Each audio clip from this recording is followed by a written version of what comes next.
Hello everyone, welcome to lucky education. और आज हम देखेंगे गवर्नमेंट ऑफ इंडिया एक्ट 1919। ये वाला जो एक्ट है आपका इंडियन पॉलिटी में हम पढ़ते हैं, पॉलिटिकल साइंस में पढ़ते हैं, राइट। और साथ के साथ में हिस्ट्री में भी इसको पढ़ाया जाता है। बहुत ही इंपॉर्टेंट एक्ट है, हर जगह आपका काम आता है, चाहे आप कॉलेज में हो या कोई से भी गवर्नमेंट एग्जाम की तैयारी करें। तो शुरू करते हैं गवर्नमेंट ऑफ इंडिया एक्ट 1919 और हम इसके इंपॉर्टेंट प्रोविजन देखेंगे और नोट्स फॉर्म में मैं आपको इसको कराऊंगा। बिल्कुल नोट्स फॉर्म में लिखा हुआ है और वही चीज़ मैं आपको समझाने वाला हूँ, ठीक है।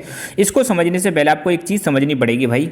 आपको मैं बता दूँ, यहाँ पर आपको देखना है क्राउन रूल, है ना। आपको पता है 1857 की जो क्रांति हुई थी, 1857 से पहले भारत में कंपनी रूल करती थी जिसका नाम था ईस्ट इंडिया कंपनी। 1857 की क्रांति के बाद ईस्ट इंडिया कंपनी को घर भेज देते हैं कि भाई तुम जाओ तुम्हारा काम ओवर हो गया, अब तुम्हारे बस की बात नहीं है। और 1857 के बाद जैसे ही क्रांति खत्म होती है तो अंग्रेजों ने भारत में डायरेक्ट अपना रूल इस्टेब्लिश कर दिया था। और उसके बाद टिल 1947 जो रूल चलता है उसको हम बोलते हैं क्राउन रूल, ठीक है। ये चीज़ आप ध्यान रखना, इसको हम ब्रिटिश राज भी बोलते हैं, क्राउन रूल बोलते हैं। तो कब से कब तक चलता है क्राउन रूल? 1858 से 1947 के बीच में। और जब ये रूल स्टार्ट हुआ तो अंग्रेजों ने भारत पर डायरेक्टली अपना कंट्रोल कर लिया। और जैसे ही मतलब कंट्रोल किया तो आते ही अंग्रेजों ने पहला एक एक्ट पास किया था जिसका नाम था गवर्नमेंट ऑफ इंडिया एक्ट 1858।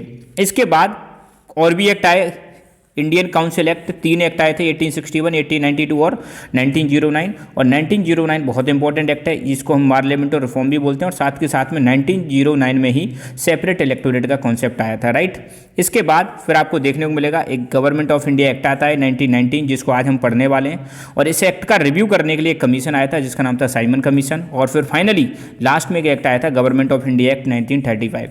जब भी हम इंडियन कॉन्स्टिट्यूशन को स्टडी करते हैं ना तो इन सब एक्ट को पढ़ना बहुत ज़्यादा जरूरी है, क्योंकि हमारा जो संविधान है उसमें बहुत सारी चीज़ें इन्हीं एक्ट से सीधी सीधी ली गई हैं। तो शुरू करते हैं गवर्नमेंट ऑफ इंडिया एक्ट 1919। ध्यान रखना, गवर्नमेंट ऑफ इंडिया एक्ट 1919 ये वो टाइम है बॉस जब रॉलेट एक्ट आ चुका था, राइट। जलियांवाला कांड हो चुका था, उसके बाद की बात है। तो सरकार, ब्रिटिश गवर्नमेंट चाहती थी भारत में एडमिनिस्ट्रेशन करने के लिए, कुछ सुधार लाने के लिए इस एक्ट को लेके आई थी। तो इसका डिक्लेरेशन कब किया था, है ना।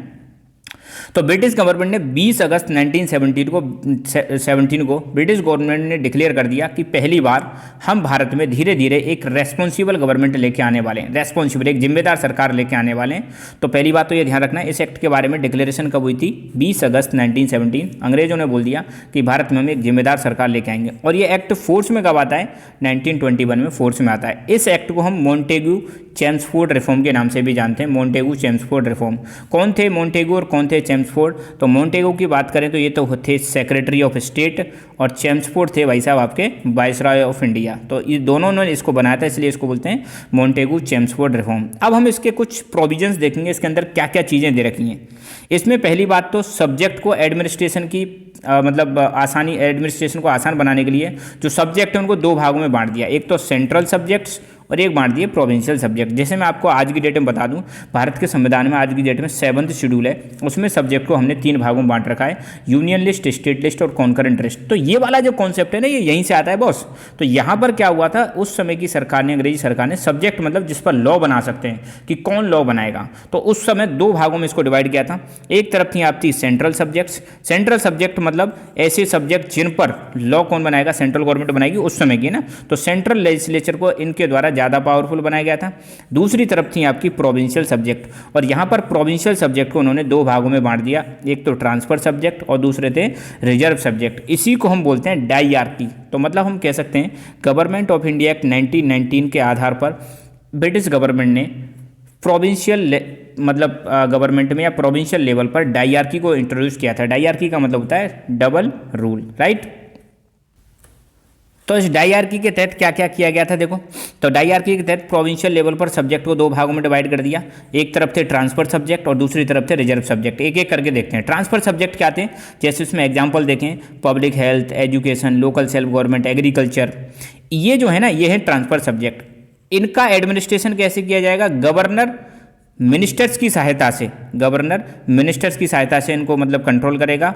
और यहाँ पर जो गवर्नर होगा वो लेजिस्लेचर के प्रति जिम्मेदार भी होगा, लेजिस्लेटिव काउंसिल के प्रति जिम्मेदार होगा। दूसरी तरफ से रिजर्व सब्जेक्ट। रिजर्व सब्जेक्ट में क्या क्या आता है, जैसे police, administration of justice, prison, land और रेवेन्यू, फाइनेंस और इनका एडमिनिस्ट्रेशन कैसे होगा? गवर्नर जो होगा वो एग्जीक्यूटिव काउंसिल के माध्यम से करेगा। गवर्नर एग्जीक्यूटिव काउंसिल के माध्यम से रिजर्व सब्जेक्ट को देखेगा, मगर जिम्मेदार नहीं होगा लेजिस्लेटिव काउंसिल के प्रति, ठीक है।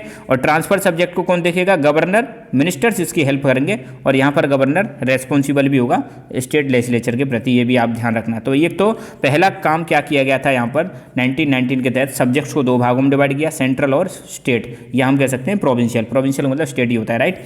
और स्टेट लेवल पर सब्जेक्ट को दो भागों में बांट दिया, ट्रांसपोर्ट और रिजर्व।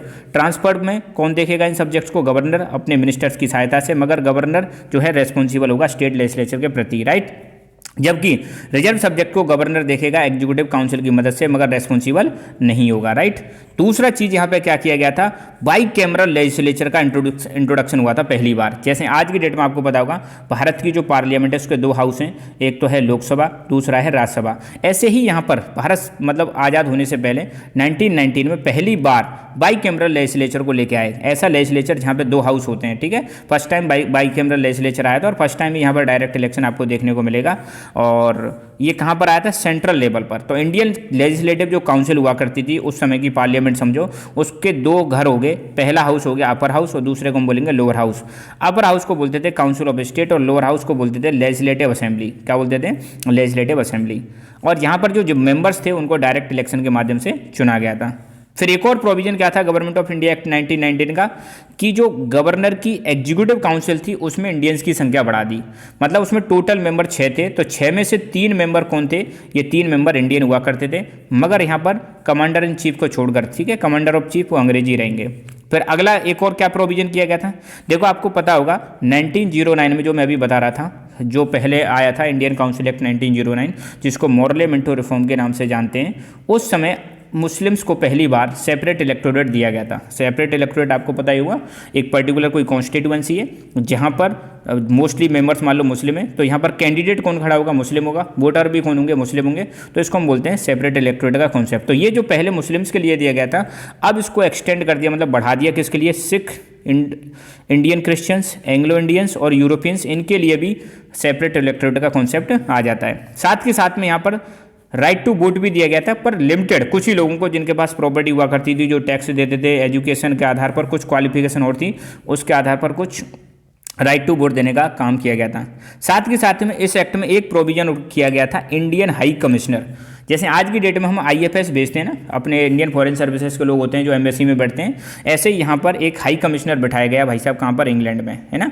तो लंदन में एक हाई कमिश्नर को अपॉइंट किया जाता है, इंडियन हाई कमिश्नर, और उसको कुछ सब्जेक्ट ट्रांसफर कर दिए, उसको कुछ पावर दे दी, जो पावर पहले सेक्रेटरी ऑफ स्टेट का सेक्रेटरी ऑफ स्टेट पर हुआ करती थी। साथ के साथ में इसको जो खर्चा, इसका जो खर्चा होगा, इसको जो पैसे देने होंगे, वो इंडिया के जो रेवेन्यू से ही दिया जाएगा, ठीक है। तो इस एक्ट में प्रोविजन किया गया था कि इंग्लैंड में कौन बैठेगा? इंडियन हाई कमिश्नर बैठेगा, जो भारत और इंग्लैंड के बीच में मतलब कम्युनिकेशन कराएगा, बातचीत कराएगा, कोई बात होगी तो। और साथ के साथ में इसका खर्चा भी कौन देखेगा?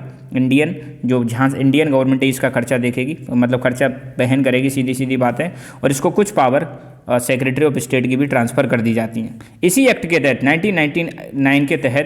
1919 के तहत ही chamber of commerce, chamber of princes या नरेंद्र मंडल बनाया गया था। चैम्बर ऑफ प्रिंसेस या नरेंद्र मंडल बनाया गया था, और पर्पज यही था कि प्रिंसेस को यहाँ पर एक साथ लेके चलना। इसको इनॉग्रेशन 1921 में हुआ था। इसके कंपोजिशन की बात करें, नरेंद्र मंडल या चैम्बर ऑफ प्रिंसेस की बात करें, तो इसका कंपोजिशन में 120 मेंबर थे, जिसमें से 108 तो प्रिंसेस थे स्टेट्स के, और 12 जो थे अदर स्टेट्स के रिप्रेजेंटेटिव हुआ करते थे। चैम्बर ऑफ प्रिंसेस का जो हेड हुआ करता था वो वाइसराय हुआ करता था, और इसका पर्पज यही था कि जो कॉमन इंटरेस्ट है, मतलब कोई चीज़ अगर सबके भले की कोई चीज़ है तो उस पर यहाँ पर डिस्कशन कर सकें, राइट। तो ये रही कहानी गवर्नमेंट ऑफ इंडिया एक्ट 1919, और इसके हमने इंपॉर्टेंट प्रोविजन आपको बता दिए। आई होप आपको समझ में आए होंगे। So thank you so much, keep learning, keep enjoying, and God bless you all.